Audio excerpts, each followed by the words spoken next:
Buenos días, bebés. Bienvenidos de vuelta a la Universidad Metropolitana de Coahuila, grupos de tercer semestre A, B, C y D.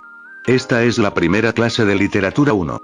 Ya me conocen, soy el profesor Cristian de la Fuente, y yo los acompañaré a lo largo de este semestre para descubrir los temas que conlleva esta importante disciplina. Comencemos. Durante el primer parcial, comenzaremos con el bloque número 1, que lleva por título La literatura como arte. Y el primer tema que trataremos será el de la historia y el contexto de la literatura. El secreto para comprender bien cualquier texto es conocer el significado de todas sus palabras. Empecemos pues, por descubrir qué es la literatura. Literatura se refiere al conjunto de cualquier producción oral o escrita de una nación, época o género, y tiene un valor estético, artístico e intelectual. Por ejemplo, las leyendas son producciones humanas de tradición oral, porque no están escritas, sino que se cuentan de generación en generación, y conforme el paso del tiempo se van modificando. Es como jugar al teléfono descompuesto. También pueden ser de una época muy antigua, la época colonial, medieval o contemporánea. Así como existen muchos géneros y subgéneros literarios, como la fantasía, la ciencia ficción, aventura, etc. Y, cómo no, a mi izquierda pueden ver un clásico de la literatura universal, el poderosísimo Paco el Chato. Si no lo has leído, no tuviste infancia.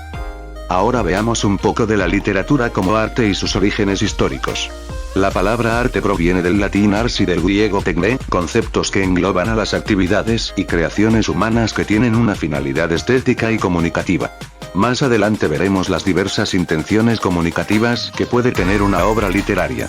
Siguiendo con el arte, este expresa ideas, emociones y sensaciones mediante el empleo de recursos visuales, lingüísticos, sonoros o multimedia, como una película, por ejemplo.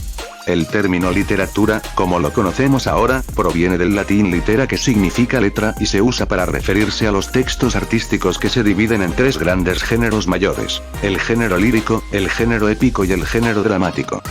A mi derecha pueden ver una representación de la epopeya de Gilgamesh, que data de hace más de 4000 años, y es considerada la obra literaria más antigua de la historia humana y pertenece al género épico. Hablando de géneros, existen tres grandes géneros en la literatura. Al género lírico pertenece la poesía, por ejemplo. Al género épico pertenece la narrativa, la cual se puede representar como una novela o cuento. Y finalmente el género dramático, al que pertenece el teatro. A lo largo de la historia de la humanidad, las personas han utilizado estos tres géneros literarios para contar historias. En la famosa obra épica La Odisea, del escritor griego Homero, la cual tiene más de 2800 años, se narran las aventuras de Ulises, un valiente guerrero y rey de Ítaca, que intenta volver a casa y recuperar a su esposa Penélope, luego de muchos años que pasó luchando en la mítica guerra de Troya. Ahora Penélope lo cree muerto y recibirá la oferta de matrimonio de muchos nobles griegos. Por su parte, el género lírico y la poesía han servido para expresar todo tipo de sentimientos de forma melodiosa y armónica, siempre buscando la belleza y la perfección estética, de modo que una frase suene como si de música se tratase. En la época medieval, los bardos y trovadores viajaban con su guitarra por muchos lugares del mundo y contaban mediante canciones las historias de los lugares que visitaban y de las personas que conocían. Entonces los corridos también pertenecen al género lírico. Es muy probable. Por último tenemos al género dramático, que a través del teatro, los actores han representado todo tipo de historias no solo con palabras, sino con gestos y expresiones, escenografías y representaciones reales que tienen mayor impacto visual en las personas. Más adelante, en el segundo bloque, veremos con más calma cada género literario. Por ahora solo estamos echando un vistazo a la historia de la literatura. En resumen, podemos decir que la literatura es el compendio de todo el conocimiento humano, tanto académico como emocional. Cada obra literaria refleja las costumbres de una época, cómo se vivía antes, qué ideas se tenían y cómo era la vida entonces. Incluso mediante la literatura y la ciencia ficción, podemos imaginar cómo será el mundo dentro de 1000 años en el futuro.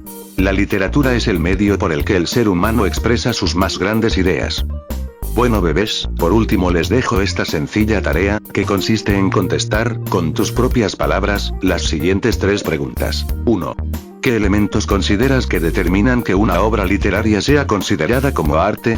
2. ¿Qué características crees que comparte la literatura con otras manifestaciones artísticas como la pintura, la música, la escultura o la danza?